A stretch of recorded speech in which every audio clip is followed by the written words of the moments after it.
Bienvenidos hermanos. Damos gracias a Dios por esta palabra que trae nuestro hermano pastor. Bendícenos a todos los que estamos oyendo, Padre, que esta palabra crezca un ciento por uno en nuestros corazones y en nuestro ser, Padre.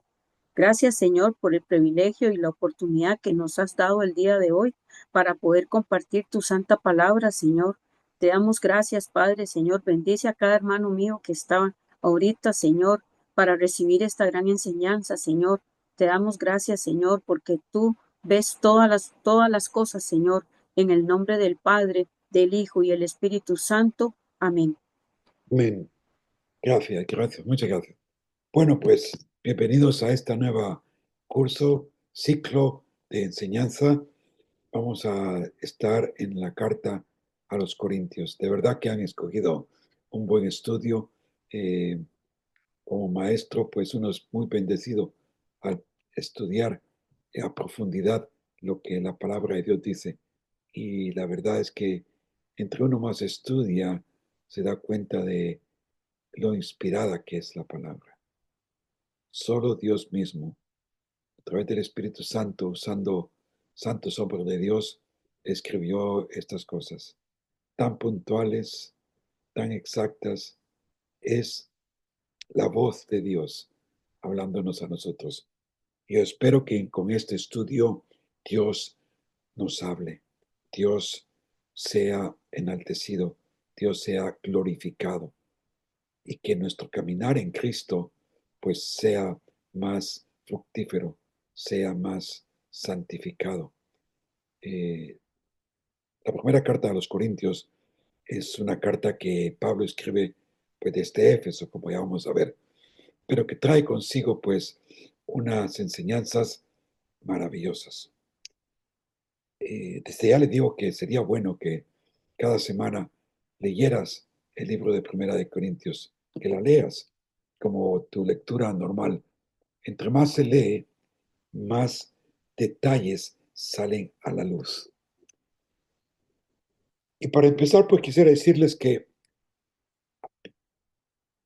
la carta a los Corintios es una carta donde, a pesar de que Pablo va a sacar a relucir distintas cosas, pues erróneas que están sucediendo dentro de la iglesia, el nombre de Jesucristo, el nombre de Jesucristo, Cristo Jesús, Cristo, sale continuamente por todos lados. En esta primera pantalla, como pueden ver, quise poner algunos versículos porque es lo que sale a relucir y es lo que vamos a estar viendo. Cómo se exalta el nombre de Cristo Jesús. Dice el Señor Jesucristo, y vamos a empezar leyendo la carta cuando dice, a los santificados en Cristo Jesús, llamados a ser santos, con todos los que en cualquier lugar invocan el nombre de nuestro Señor Jesucristo, Señor de ellos y nuestro. Vamos a encontrar versículos como dice, Cristo, poder de Dios y sabiduría de Dios. Cristo Jesús, el cual nos ha sido hecho por Dios sabiduría, justificación, santificación y redención nuestro. Hermanos, esta es una epístola en la que, por favor, vas a tener que abrir el micrófono y hacer preguntas. O levantar la mano para hacer preguntas, porque aquí hay mucha carne que quiero que todos podamos participar y poderla digerir de tal manera que nos edifiquemos mutuamente. Porque una de las premisas que Pablo está tratando de darnos a conocer es que seamos de edificación, seamos unos a otros como cuerpo de Cristo, edificación para con los demás. Que lo que tenemos en Cristo Jesús sea algo que resalte para bendición de los hermanos a nuestro alrededor. Así que se cree que se escribió cuando Pablo pues estaba en Éfeso, en había regresado en Éfeso después de haber estado 1 año y medio en Corinto. Y estando allá, pues, él recibe varias comitivas que le informan acerca de la iglesia. Vamos a ver más adelante que aunque a esta se le llama Primera de Corintios, vamos a descubrir que ha habido una carta anterior a esta. O sea que a esta le podemos llamar Segunda de Corintios y la otra Tercera de Corintios. O le podemos llamar Primera de Corintios parte segunda, por decirlo así.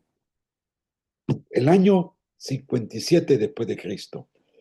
Entre el 55 y 57 después de Cristo es que Pablo, pues, es inspirado por Dios para escribir esta carta. Según yo he estudiado todo esto, y hay muchos temas que gente salga a relucir acerca de Primera de Corintios, para mí el centro del cuerpo, la cabeza del cuerpo y todo es el Señor Jesucristo. Es una exposición de lo que ahora nosotros tenemos en Cristo Jesús. Y porque somos de Cristo Jesús, todo lo demás tenemos que desecharlo. Así que Pablo escribe para reafirmar pues ese fundamento en Jesús. Todo. Jesús es la base de todo tu vivir, de todo mi vivir. Y él va a recoger muchas situaciones equivocadas dentro de la iglesia, pero que le va a dar vueltas siempre, dirigiéndolas, que si tenemos a Jesús como el centro de todo, pues las cosas van a ir mejor. Jesús, poder y sabiduría de Dios. Para empezar vamos a leer, porque lo que quiero hacer con este estudio es de una manera expositiva, poder ir viendo versículo por versículo lo que la epístola nos dice. No sé cuánto nos lleve, pero no quiero correr, porque hay mucha carne que comer. Y espero que la podamos entender. Así que por favor, manos a la obra, vamos a seguir adelante.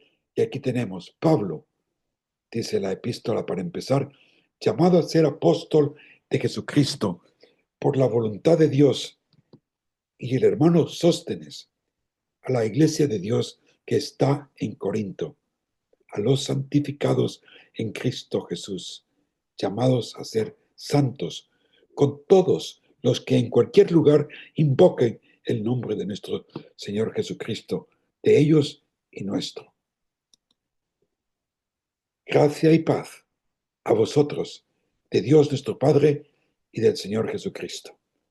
Así comienza, pues, la carta Pablo. Una introducción donde, si la analizamos, ahí se encierra todo lo que Pablo le va a decir luego. Vamos a empezar a tomar la palabra Pablo. ¿Quién era Pablo?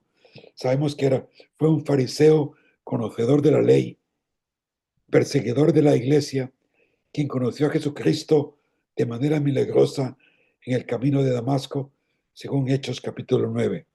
Su conversión fue trascendental y luego fue enseñado por Jesucristo mismo en el Evangelio. Después de un tiempo, se embarcó a llevar el Evangelio primeramente a los judíos y luego a los gentiles. En su segundo viaje misionero, llega hasta Corinto, donde se quedó por 1 año y medio, 18 meses, según Hechos capítulo 18.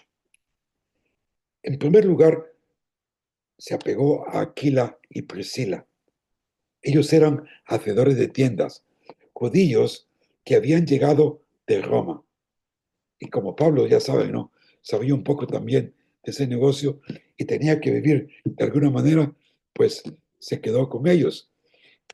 Pero Pablo utilizaba su tiempo libre para discutir en la sinagoga que estaba en Corinto y trataba de persuadirles y predicaba a Jesús, que era el Mesías. Pero los judíos se oponían y blasfemaban en contra de Pablo. Entonces Pablo pues se dedicó a ir a los gentiles. y llegó a la casa de un tal Ticio Justo, un romano, que vivía al lado de la sinagoga. Y Crispo, el oficial de la sinagoga, se convirtió, ¿sabes? Y creyó en el Señor Jesús. Y no solamente él, sino que toda su casa. Y así pues empieza esta iglesia de Corintios, con gente prominente primeramente, gente noble. Y muchos corintios también a la vez creían y eran bautizados. El Señor se le apareció a Pablo y le dijo que tenía mucho pueblo en Corinto. Wow, debe haber llenado de mucha emoción, que tenía que quedarse ahí un tiempo a predicar el Evangelio y establecer esta iglesia. Pero bueno, después de tanto líos y problemas, Pablo fue llevado al tribunal. El tribunal era una plaza abierta donde había una especie de piedra que le llamaban el bema, y ahí sentaban a la persona y le empezaban a acusar y de que había fallado. Pero entonces, eh, pero Galión no quiso nada con él. Galión era el gobernador romano en esa ciudad, así que lo dejó ir. Pero aquí vemos, fíjate, aquí aparece esta persona que se menciona pues dos veces en la Biblia. Una en el libro de Hechos, capítulo 19, y aquí, en la primera carta de los Corintios, cuando dice que Pablo está y el hermano Sóstenes. ¿Quién es este Sóstenes? Según la mayoría de los eruditos y comentaristas, pues se trata de este, que fue llevado también ante el tribunal y lo golpearon, a este Sóstenes, pero quien también eh, llegó a ser oficial de la sinagoga, otro judío que también se convirtió y que ahora está pues con Pablo, ¿no? Quien, quien se había convertido.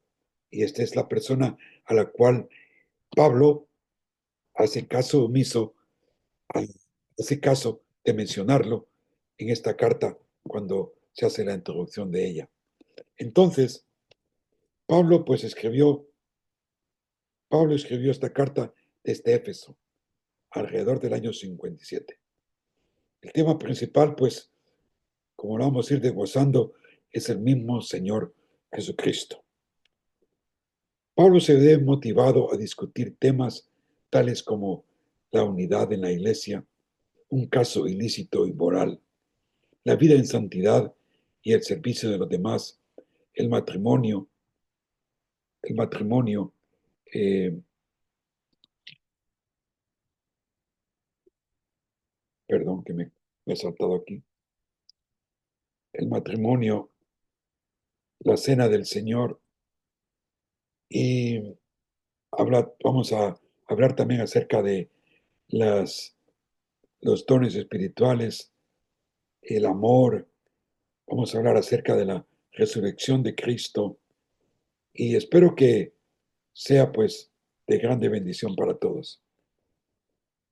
A mí uno de los temas que más me encanta de Primera de Corintios es el capítulo del 15 de la resurrección de Cristo. Para mí es clave para entender lo que es el cristianismo para con nosotros. Otra cosa que vemos en estos primeros versículos es el llamado de Pablo. Dice que es llamado a ser apóstol. Esto es de Jesucristo. Con todo, entre aquellos, no solo porque Él quiere, porque Él sabe que ha visto personalmente al Señor Jesús.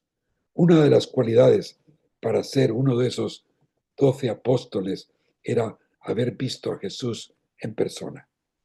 Y Pablo cumplía con ese requisito. Él había visto a Jesús en persona. Y él ve que es un alto llamado, pero que no es de voluntad propia.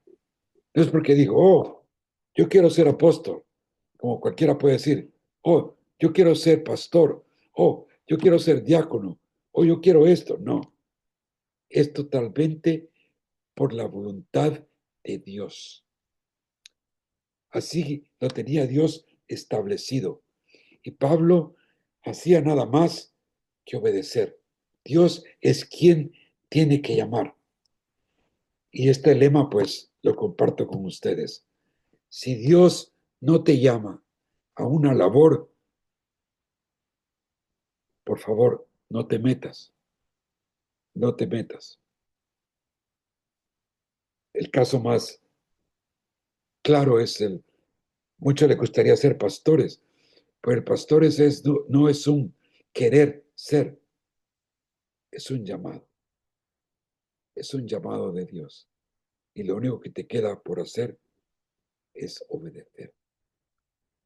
Dice el hermano Sóstenes, de quien habíamos hablado anteriormente, ya pudimos ver que esta es la persona que vemos aquí. Se trata de otro funcionario principal de la sinagoga que se había convertido y que ahora acompaña a Pablo. Y a ello le llama la eclesía de Dios. Es un grupo de creyentes que son llamados por Dios con el propósito de que le adoren. Toda iglesia pertenece a Dios. No sé a qué iglesia tú pertenezcas, pero no pertenece a nadie más que a Dios.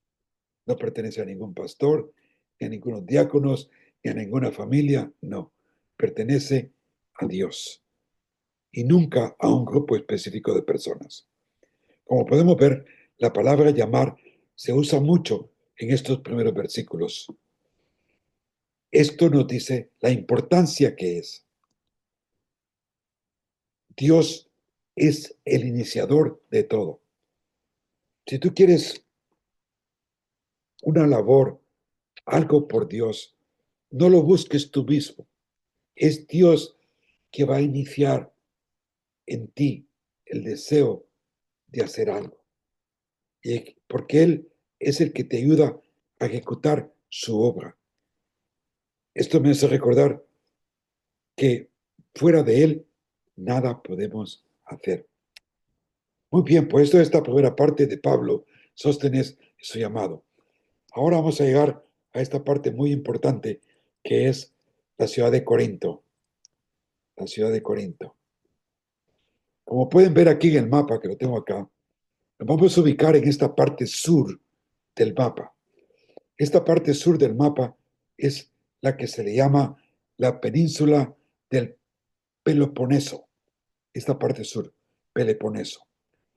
Y aquí este Peloponeso une a la parte norte de Grecia, es decir, Macedonia, a través de un pequeño, como un istmo se le llama, le puedes decir un pequeño puente que es entre esta península y esta gran parte interna de lo que es Grecia. Entonces, una ciudad ubicada estratégicamente en una de las esquinas del istmo Peloponeso. Esta es la parte sur de Grecia. Este istmo es corto y angosto, una pequeña llanura de casi 6 kilómetros es lo que tenía de ancho. Esta era una ruta importante de comercio entre Asia y Roma. Este istmo une el mar Egeo, que es esta parte de aquí, y el mar Adriático, que es al otro lado. Y como pueden ver, se unía por ese istmo por ahí, el Adriático. Así los barcos no tenían que dar la vuelta por bordeando todo lo que era la península peloponesa. Corinto tenía una historia muy quebrantada. Por un lado, había sido una ciudad importante en el pasado, muchos antes de Cristo, en lo que se llamaba como una alianza griega del sur, en su esplendor durante durante el imperio griego, en los años antiguos, pero sufrió muchos desalojos y guerras, hasta que al final, porque era muy revoltosa, Roma la aniquiló por completo, la destruyó, quedó en ruinas. Esto sucedió justamente en el 145 a.C. Pero, tiempo más tarde, Julio César se dio cuenta de su posición estratégica y la rehabilitó y la convirtió en ciudad romana. Ese era un alto estrato, postura, posición que se le daba a toda ciudad, con todas sus ventajas. Y esto sucedió 45 años antes de Cristo. Corinto, pues, era una ciudad muy cosmopolitana. Gente de Asia, de África, judíos, romanos, y sobre todo, pues, griegos, ¿no? Y con ello, la influencia de la cultura helenística. Sabes que la cultura helenística, la griega, fue la que gobernó o implantó su forma de ser, su forma de pensar, aún durante el tiempo del Imperio Romano.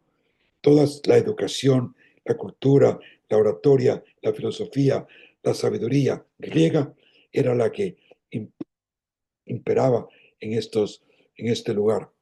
Corintio tenía una población de unos 600.000 habitantes, de los cuales 400.000 eran esclavos, ya que eran utilizados para transportar la mercadería a través del istmo, ¿sabes? 6 kilómetros para llevar todo de un lado para el otro.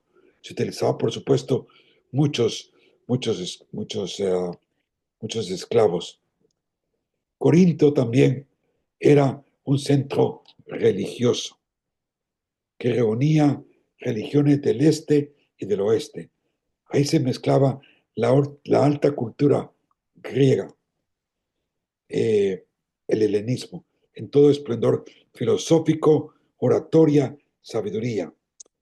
Muchos peregrinos que llegaban a Corintio venían muy lejos para participar de los cultos religiosos que se realizaban en los distintos templos.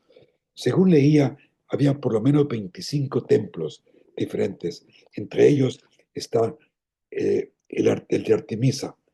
Y era pues muy conocido porque en él había pues 1.000 sacerdotisas eh, prostituyéndose que se dedicaban a actos sexuales. También en Corinto se encontraba pues un templo a Apolos. Corinto era un centro de sincretismo de toda clase. ¿Saben ustedes qué es sincretismo? Pues bueno, es cuando se compromete la creencia con tal de dar lugar a tu propia creencia. El caso más obvio que tenemos nosotros en Latinoamérica es el sincretismo que la Iglesia Romano-Católica utiliza para llevar adelante el cristianismo. Una de ellas es la creencia de los santos, ¿no? Creer en imágenes y darles culto de veneración a imágenes y poder así tener contenta a la gente. El secretismo se, se, se logra conseguir un objetivo comprometiendo tus convicciones.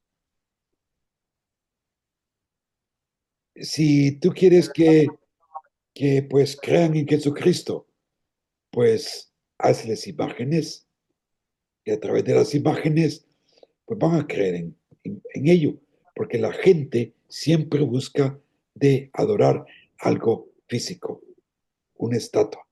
Eso ha estado siempre vigente. Roberto Méndez quiere tener levantado la mano. Adelante, Roberto. Sí, gracias, sí, para compartir. Es que me llamó mucho la palabra esa, sí, sincretismo. Entonces, pues sí, es un pequeñito estudio que me gustaría compartirlo. Sí, Eh, o sea, ¿qué era el sincretismo? O sea, Corinto era una ciudad portuaria, comercial y llena de viajeros de todas partes del imperio. Eso producía una mezcla de religiones, como usted lo dijo, hermano. O sea, griegas, romanas, orientales, egipcias. También Eso producía prácticas espirituales, como la magia, la adivinación, rituales sexuales y sacrificios. También producía filosofías. Estaba el estoicismo, epicurismo y sofistas. También que producía costumbres morales, desde lo muy estricto hasta lo totalmente inmoral. O sea, todo eso se mezclaba. Nadie veía problema en tomar un poco de cada cosa. Era natural. ¿Y cómo lo practicaban? Ok, una persona, digamos, podía ir al templo de Afrodita por placer sexual, si quería. También, luego, consultar un oráculo de Apolo para decisiones. También, si gustaba la persona, después ofrecer sacrificios a dioses romanos por negocios. Y más tarde participar, digamos, en banquetes donde se comía carne sacrificada de ídolos. Ellos hacían lo que ellos querían. O sea, era una espiritualidad, como dicen, a la carta. Cada uno tomaba lo que quería, como cuando uno va a comer, pide algo a la carta y pide lo que uno quiere. Men, eso era todo, hermano. Gracias. Sí, así mismo es. Y la ciudad era así, mezclaba. Sincretismo significa mezclar. Y Corintio mezclaba todo.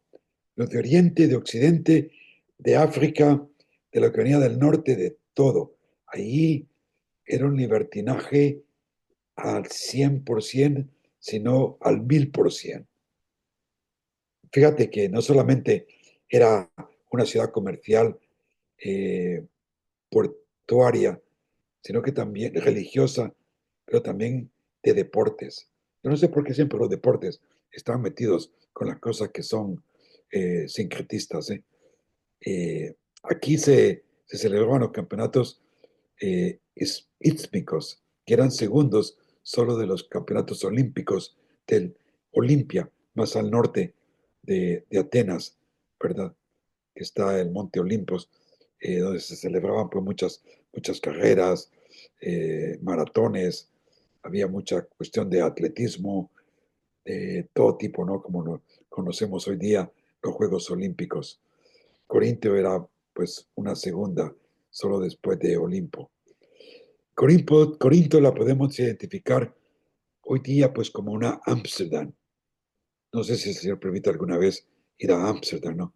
Pero en Ámsterdam es una ciudad pues cosmopolita que donde todo es permitido, ¿no?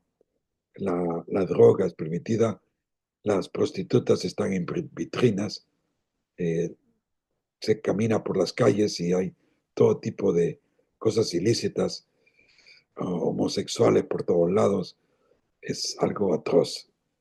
Y una vez estuve y lo comparto, pero por favor no se lo cuenten a nadie. Fui a tomar un café y entonces me sirvieron el café y me lo tomé. Y a la hora de pagar, pregunto: "Oye, ¿cuánto?". Y me dice, $36.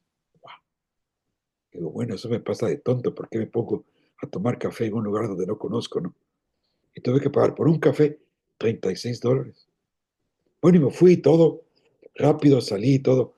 Y después le cuento a un hermano de regreso en España, en Madrid. Me dice, oye, me cobraron $36 en la moneda de ellos, ¿no? Equivalente, por un café. Me dice, no, hombre, si eso estaba bien, eso, ¿por qué? Porque le ponen droga dentro de los cafés. Bueno, qué barbaridad. Para nunca volverlo a hacer, ¿no? Así que cuando vas a ciudades grandes, ten mucho cuidado. Nueva York es otra ciudad de mucho perversidad, permisidad. Lo que es Manhattan, me refiero, lo que es la Gran Manzana, hoy la tienen bastante controlada, pero hace años era horrible ver tanta droga y prostitución por las calles. O lo que es hoy día Las Vegas, ¿no? Un lugar de mucha lesivia, de mucho libertinaje. La gente va allí en busca de placeres. Pero bueno, toda ciudad involucrada en el negocio y comercio trae consigo toda clase de artimañas que cautivan al hombre. Todo depende de lo que se permita y se tolere en una ciudad pagana. Pablo se ve en la urgencia de escribir esta carta, puesto que la iglesia cristiana de Corinto todavía llevaban, fijaos muy bien esto, todavía ellos llevaban dentro de sí una proporción desordenada de la ciudad de Corinto. Es como habéis escuchado aquel dicho, ¿no? De que no es que la iglesia tiene que ir al mundo a predicar el evangelio, no. Lo que yo sé de muchas iglesias es que el mundo se ha metido en las iglesias. Y es lo que ha pasado aquí en Corintio. Todas esas costumbres, todas esas labores, todos esos ritos que tenían por allí, se lo habían introducido dentro de la iglesia. Y esto pues se manifestaba dentro de la iglesia con diversas actitudes y formas de comportamiento que exigían que se practicara urgentemente una cirugía radical, por supuesto, sin matar al paciente. Y esto es lo que Pablo está tratando de lograr. Seguimos avanzando en esta introducción que hace Pablo. Y Pablo, fijaos, a pesar de todo eso, él se refiere a ellos como santificados en Cristo Jesús.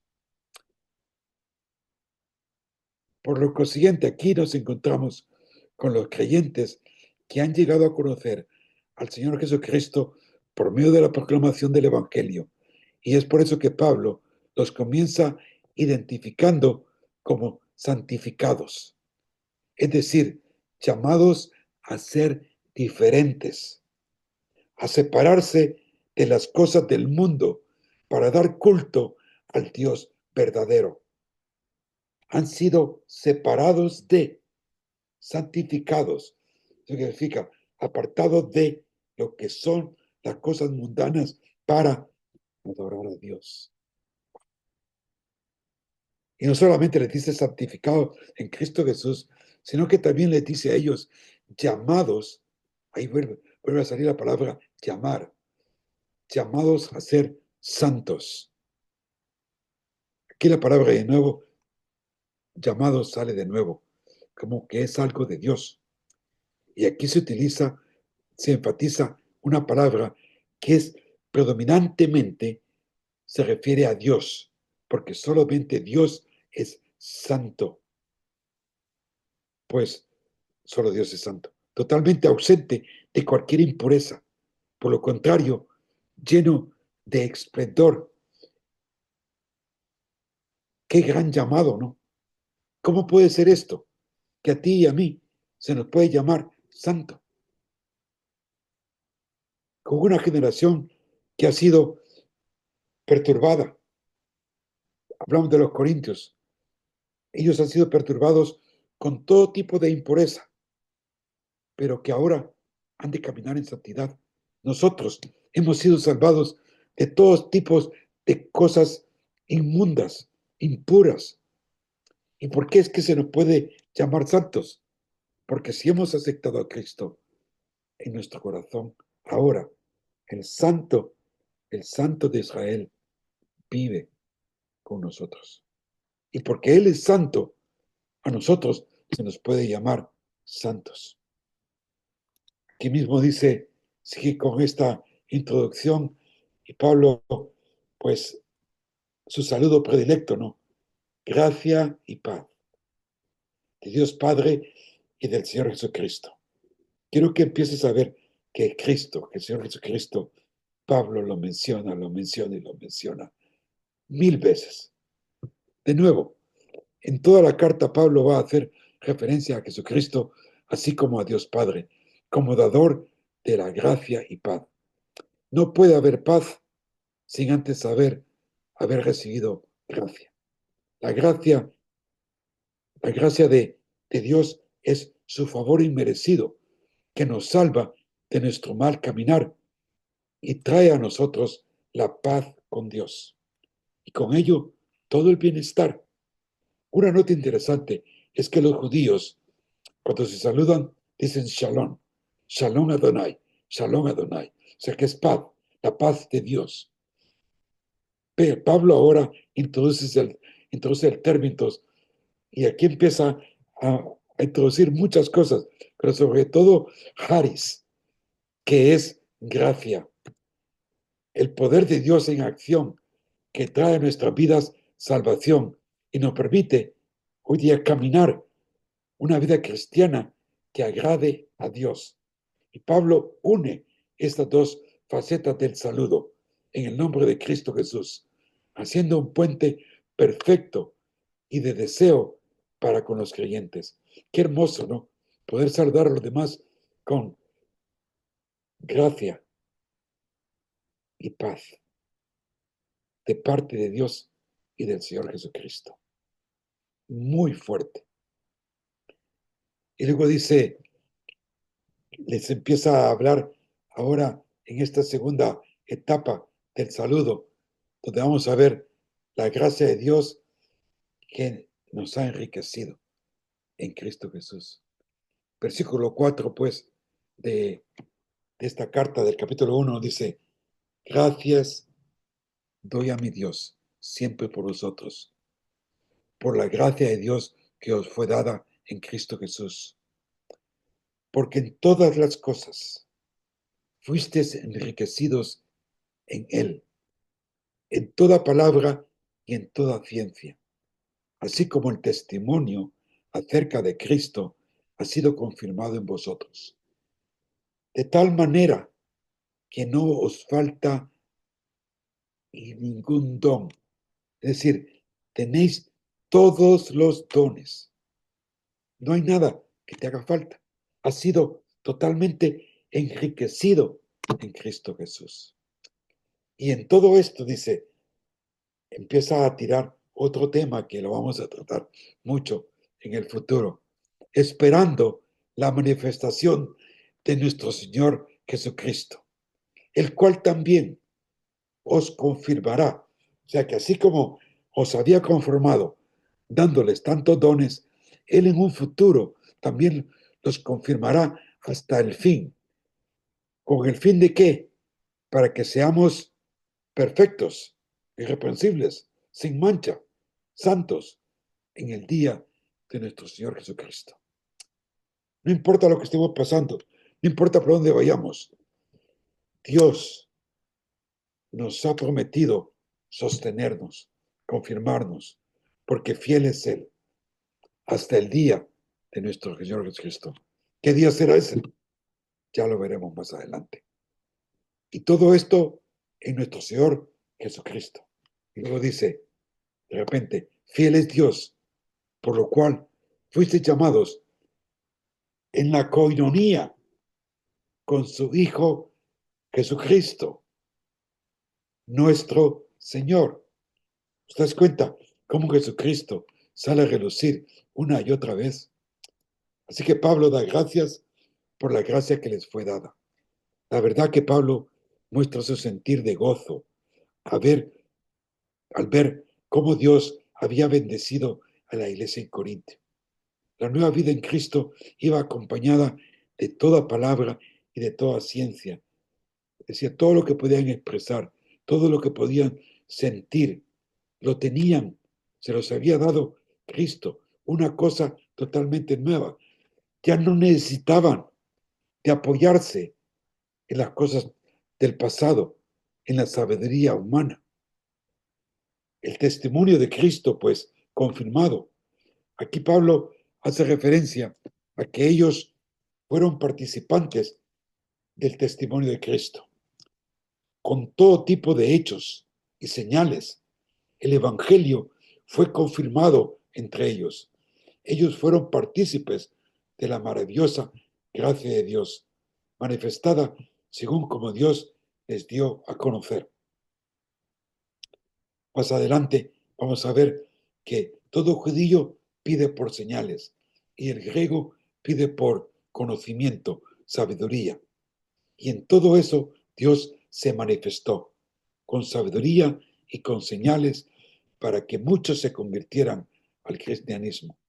Era una etapa de movimiento, de comienzo, y Dios la muestra de muchas maneras, se la mostró a ellos. No les faltaba ningún don, dice. Eran participantes de todos los dones posibles. No les faltaba nada, por lo cual no tenían que actuar como antes. Tenían que ser nuevos, en su comportamiento, en su servicio para con los demás, esperando la manifestación del Señor Jesucristo. Él prometió que volvería por su iglesia y en ese momento se darán cuenta de cuánto el Señor les guardó del mal y les presentará como irreprensibles, sin mancha, en el día del Señor Jesucristo. Se cree que esta es una referencia al tribunal de Cristo. El tribunal de Cristo es aquel cuando todos nosotros vamos a presentarnos ante Cristo. Más adelante vamos a ver también que todo lo que hagamos en nuestro cuerpo se va a ver de qué valor tiene. Vamos a ver que ahí dice que pues van a ser obras que van a ser como paja, como hojarasca, como heno, y otras van a ser como piedras preciosas, oro, material que no se puede quemar por el fuego, porque toda obra en ese tribunal va a ser quemada. Y bueno, yo no sé qué tipo de obra vas a tener tú, ¿no? Si vas a tener de hojarasca o de diamantes preciosos, pero yo espero que no sea hojarasca, que sea una piedra preciosa, para que en ese día pues podamos estar bien con Jesús. Y aunque dice más adelante, lo vamos a ver, que bueno, muchos dicen que se les va a quemar todo, que van a ser salvos, pues ya sea de por fuego, ¿no? La salvación nadie se la quita, pero tus obras, quién sabe, en ese tribunal de Cristo, si se van a quemar o no. En todo caso, fiel es Dios. A pesar de que nosotros seamos infieles, Él permanece fiel. Es su naturaleza, no es la nuestra. Nosotros somos propicios a fallar, a la infidelidad.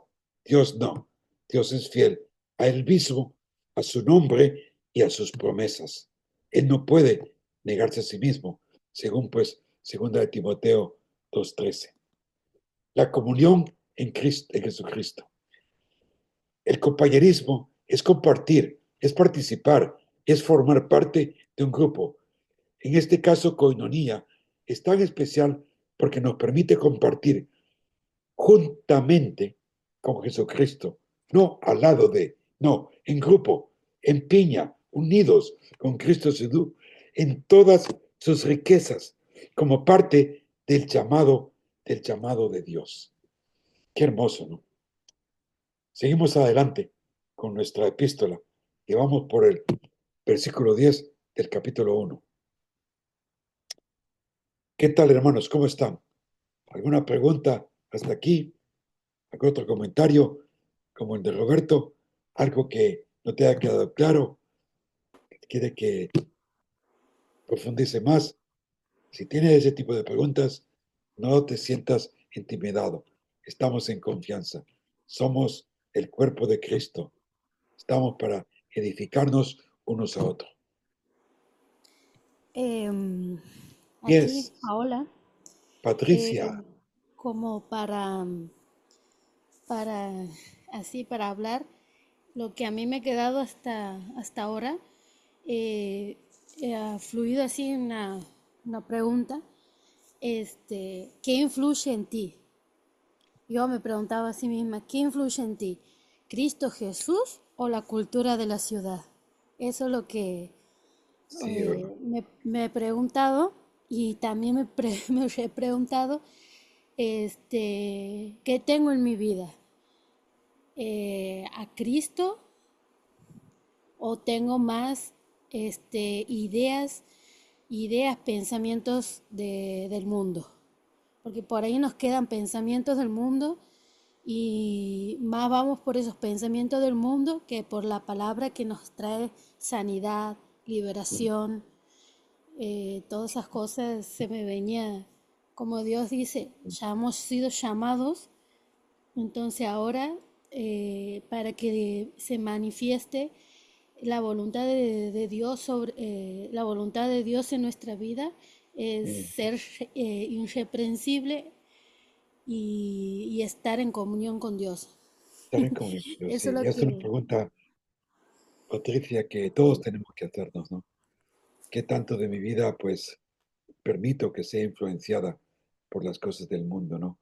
En todo lo que hacemos, en los trabajos, en los estudios, donde nos movilizamos, la forma en que los vecinos tratan a los demás, eh, el- todo, el tráfico, los negocios, cómo hago mis negocios, como Dios manda o como todo el mundo lo hace. ¿Verdad? Hoy vivimos en ciudades donde los timos, los engaños, las falsedades están presentes. Todo el mundo miente con tal de ganar algo y a veces los cristianos se ven muy influenciados por eso. Gracias, Patricia, por compartir eso. Muy bonito. Esa era nuestra hermana Paola. Mi hermana Patricia tiene la mano levantada, entonces Oh, si quiere era opinar. Paula. Sí, Era era Paula. Paola. Entonces ahora Paula. mi hermana Patricia y después mi hermano Alfonso, por favor. Oh, vale, vale. Pero lo siento, Sí, la buenas señora noches, Patricia. permiso. Es que como, Quería hacer el sincretismo, esa palabra. Hace mucho tiempo que quería saber qué significaba, cuál sí, era la definición dentro de lo que es la iglesia, ¿no? El sí, sincretismo. Porque se sí, ha dicho bueno, muchas veces que debe siempre tener cuidado la iglesia.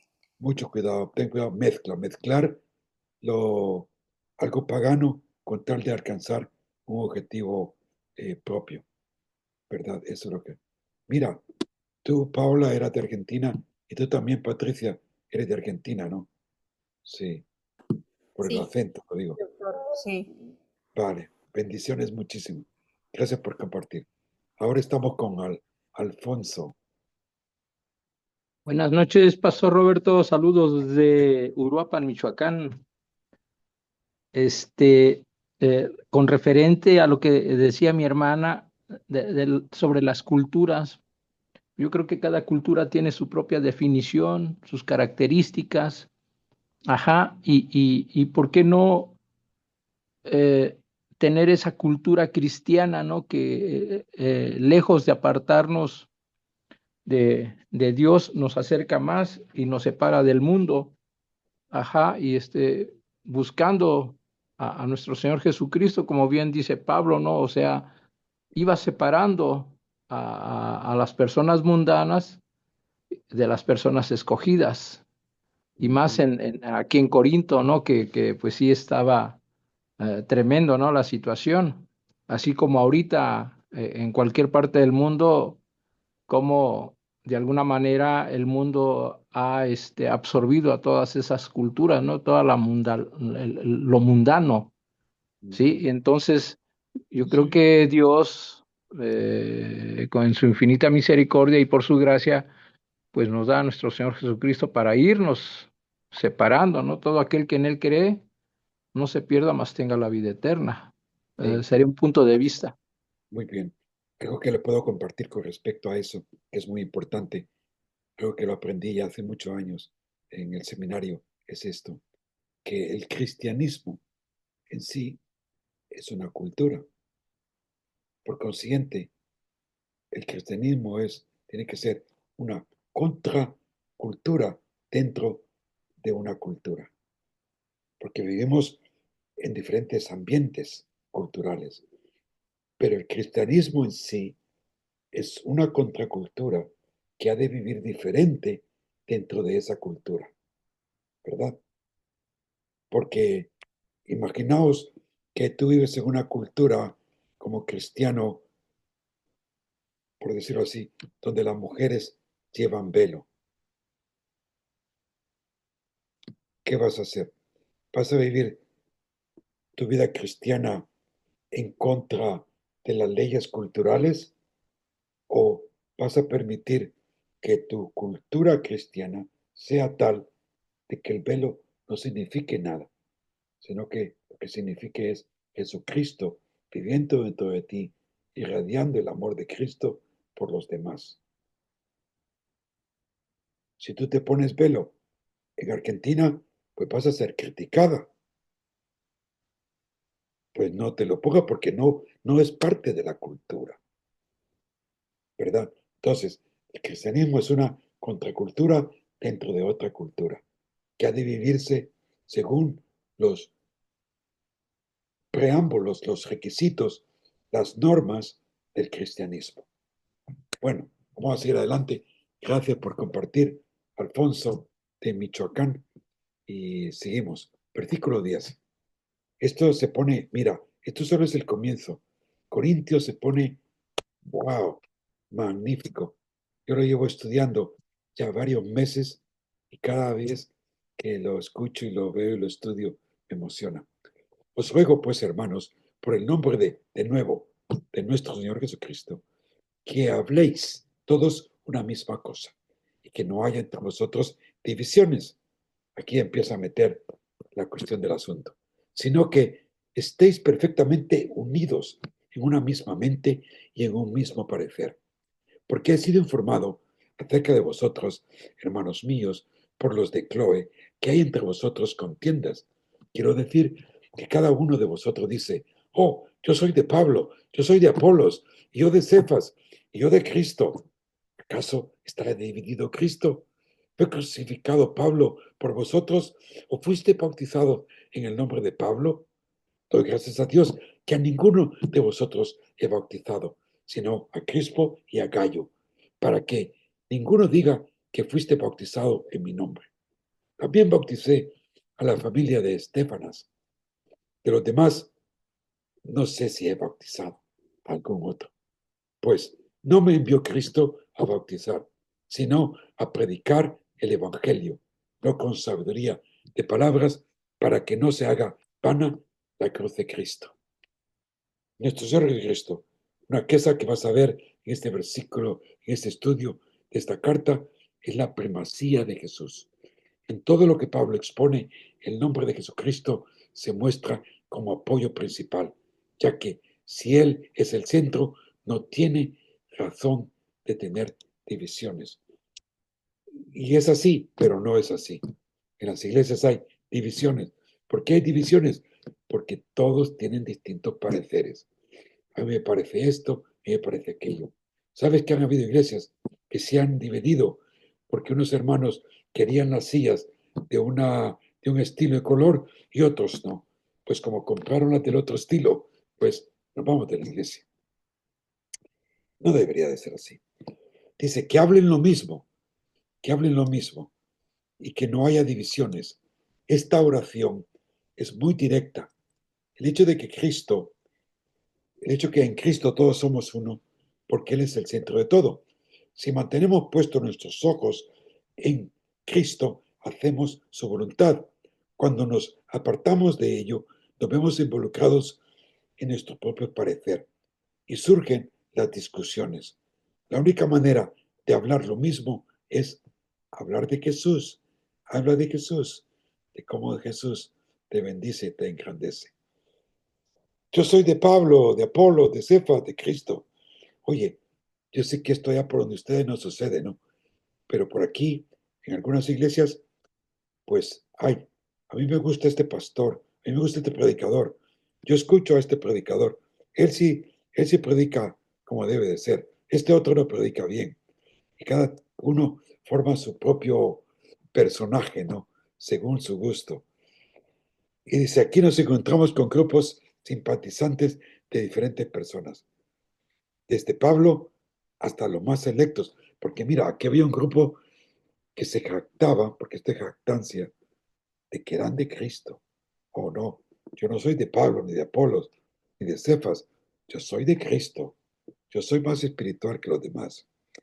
Esto lo podemos ver a lo largo de la historia de la iglesia, cómo las personas siempre toman partido de un personaje en particular y se fundamentan en las buenas acciones que hacen o siguen. Pero lo principal de todo es que se predique el Evangelio a Jesucristo. Y eso es lo que Pablo quería, pues, enfatizar en ellos, ¿no? Predicar el Evangelio, no con sabiduría de palabras, para que no se haga vana la cruz de Cristo. Aquí nos encontramos con la realidad de toda predicación. No se trata de sermones elaborados, bonitos, con palabras elocuentes, puesto que el Evangelio es sencillo. para que todo mundo lo pueda entender. Lo importante es que las palabras que se prediquen sea un evangelio puro, impulsado por el poder del Espíritu Santo.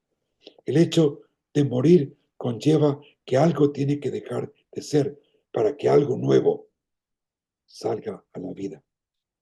Yo he estado en lugares donde he sido parte de prédicas de lo más selecta, de lo más bella, con una elocuencia, con una, con una liturgia que, wow, qué bonitas palabras, qué profundidad.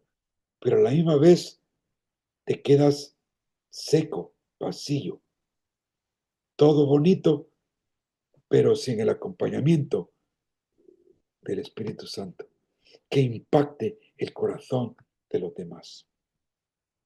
Cristo, poder y sabiduría de Dios.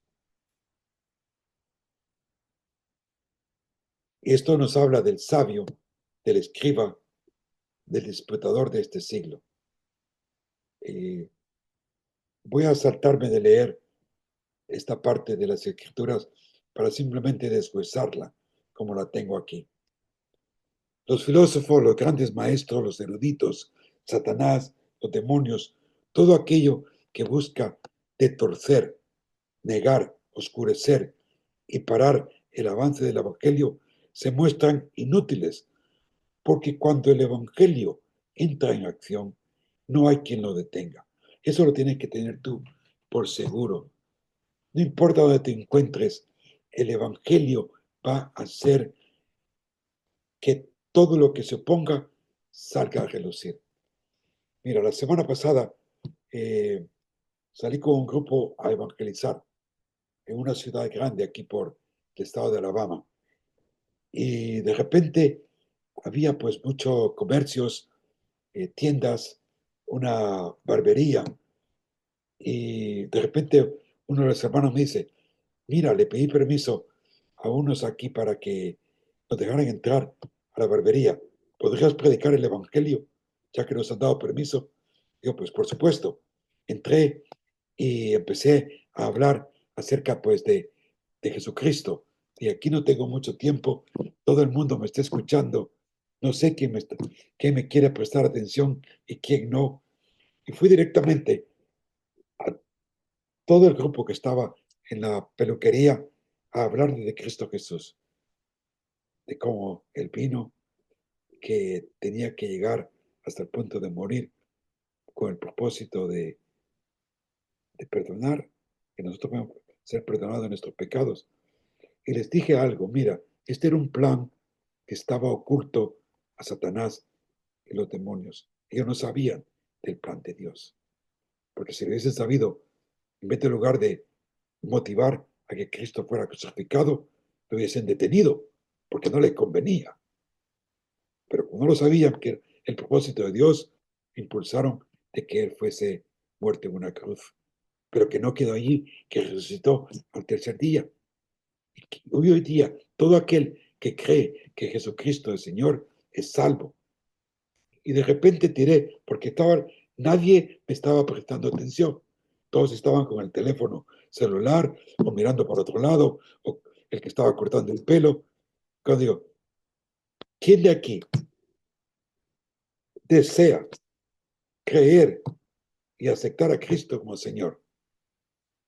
Vas a dejar que todos dejaran de hacer lo que estaban haciendo. Y todos querían hacer la oración para recibir a Cristo en su corazón.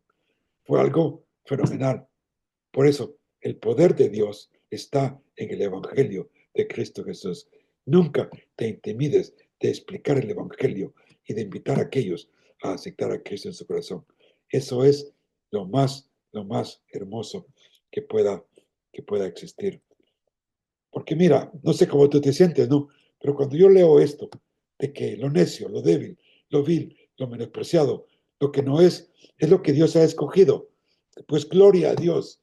No, no me interesa, no me importa cómo Dios me pueda llamar o te pueda llamar a ti, pero Él nos escogió y nos dio un nuevo nombre en Cristo Jesús. Cuando pensamos pues en nuestra salvación, tenemos que tener bien claro que todo depende de Dios. Él presenta su evangelio a todo el mundo. Aquellos que reciben la invitación y creen en Jesucristo son los escogidos de Dios. Todo para honra y gloria de Dios. Nosotros, seamos quienes seamos, Dios quiere que nos sintamos pobres de espíritu, personas que reconocemos que no merecemos nada y que no somos nada con respecto a la santidad de Dios. Pero Él nos ha hecho santos. En nada podemos jactarnos. Pero si lo hay, ¿de qué jactarnos? Dice Pablo, es que nos podemos jactar en el Señor Jesucristo, que Él es nuestro Señor. Amén y amén. Y así sea. Bendiciones, hermano. Qué bonito, ¿no? Pues nada, sé que Alfonso quería compartir algo. No sé si alguien más también tenga un testimonio, pregunta, testimonio, compartir. Abrimos el micrófono ahora mismo. Alfonso. Sí, pastor, como bien dijo usted, he estado en prédicas, ¿no? Donde dice usted, se dicen palabras elocuentes, pero hoy en día la mayoría ha cambiado las prédicas del Evangelio, de la sana doctrina, por discursos motivacionales y la verdad que muchas veces sale uno peor de lo que entró, ¿no? Porque realmente, pues el Espíritu Santo no, realmente, pues no, son palabras huecas, Sí, ¿sí? Y cuando se predica el Evangelio así sencillo, como usted dice, nadie me estaba poniendo atención y en cuanto dije, quieren aceptar al Señor Jesucristo y hacer la oración, pues todo el mundo dejó de hacer lo que estaba haciendo y todos levantaron la mano. O sea, como el poder de Dios, el poder del Espíritu Santo de inmediato actúa, sí, pero eso es en base pues a la sana doctrina, al Evangelio puro. así es, Alonso. Sí. Así es, correctamente. Señor Méndez. Gracias, sí, hermano, para compartir algo. Ahora que estaba escuchando, ¿verdad? Se habló de Apolo, ¿verdad? Ese era un dios pagano, pero resulta que me acordé de Apolos, el que regó, ¿verdad? Porque Pablo sembró y Apolos regó, pero no, para no confundirlos, porque pareciera como que es lo mismo, ¿verdad? Pero no, No hay nada Apolo, que ver. era un templo, sí, Apolo era un templo, digamos, dedicado a un dios griego, que era un dios que le dedicaban la música, la poesía, la profecía y la sanación también. También dicen que el templo de Apolo en Corinto era uno de los más famosos de la antigüedad. Fue construido en el siglo VI. Estaba dedicado a Apolo, el dios de la luz y la sabiduría. Aparte de eso, ese templo fue destruido en el año 146 a.C. por los romanos y reconstruido en el siglo I después de Cristo. Entonces, para que no nos vayamos a confundir, ¿verdad? Porque por un momento pareciera como que lo mismo, nada más que el que andaba con Pablo era Apolos, con S al final, y no Apolo. Gracias por esa. Pasa que Apolo y Apolos era un nombre muy común en esa época. Es como decir José, ¿verdad? Era muy común. Muy bien, ¿alguien más? ¿Alguna señora, que pueda compartir qué tal le pareció la clase? Con una o dos más terminamos.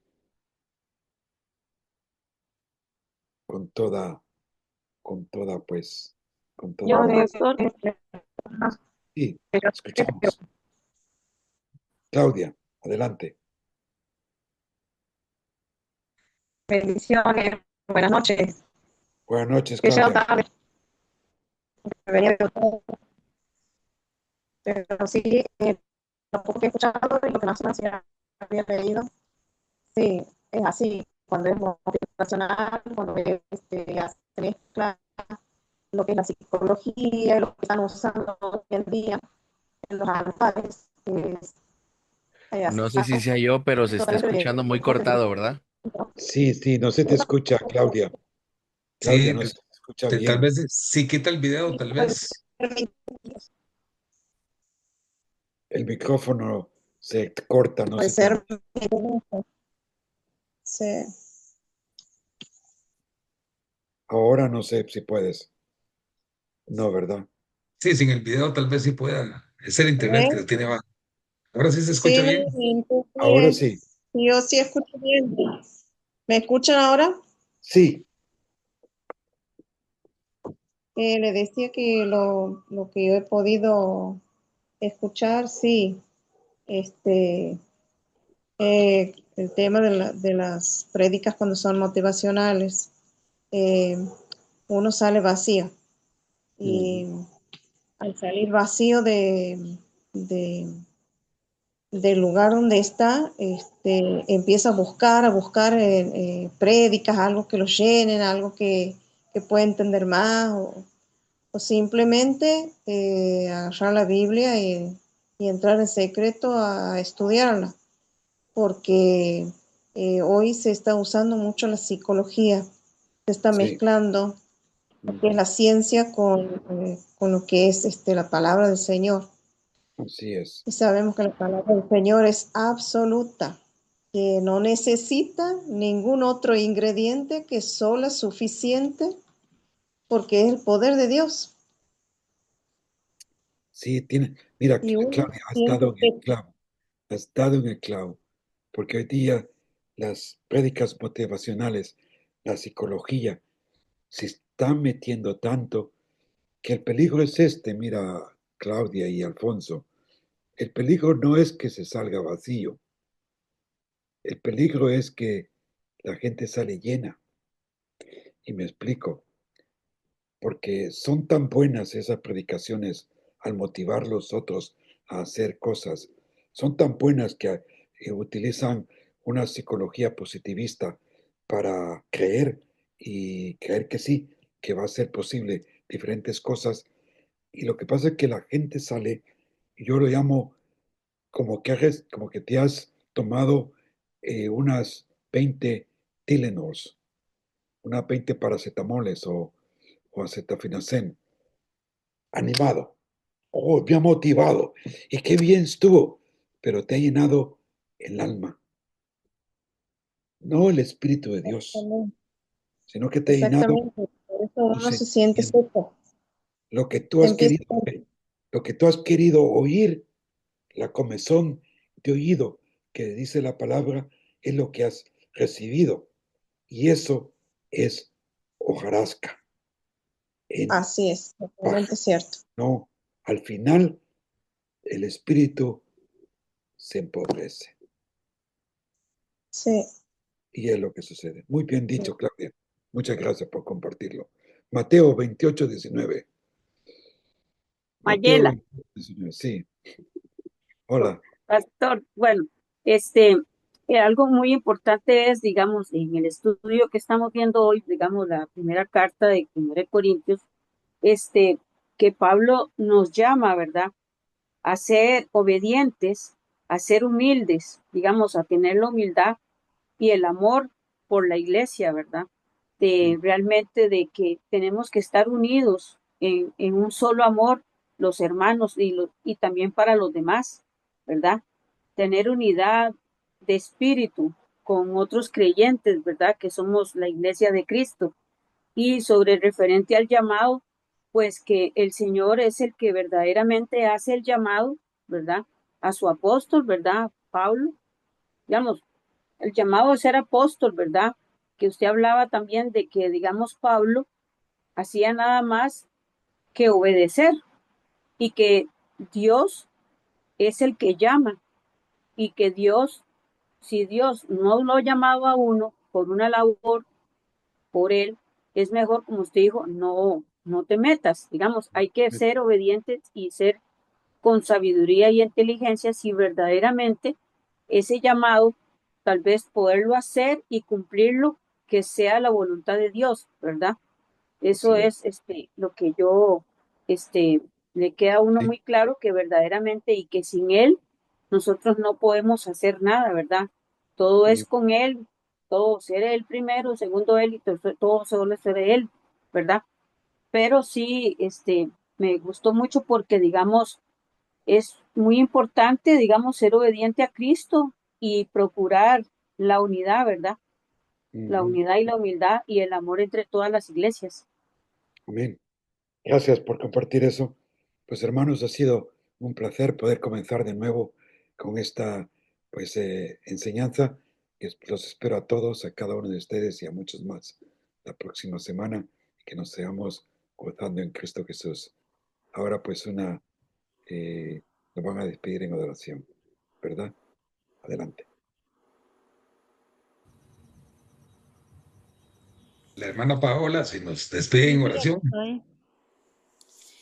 Padre, te damos gracias por esta maravillosa, Padre Santo, Señor, enseñanza, Señor, a través de la carta de 1 Corintios. Padre Dios mío, Señor, que siempre seas tú, Señor, enseñándonos y guiándonos, Señor, Padre Santo, a conocer más de tu palabra, Señor, para formarnos, Señor, como tú anhelas que seamos, Señor, a tener ese carácter, Señor, como tú, Padre Santo, Señor de los cielos, has diseñado que seamos, Señor, hijos, Señor, hijos, Padre Santo, reprensibles, Señor, hijos, Padre Santo, Señor de los cielos, Señor, amándonos el uno al otro, Señor.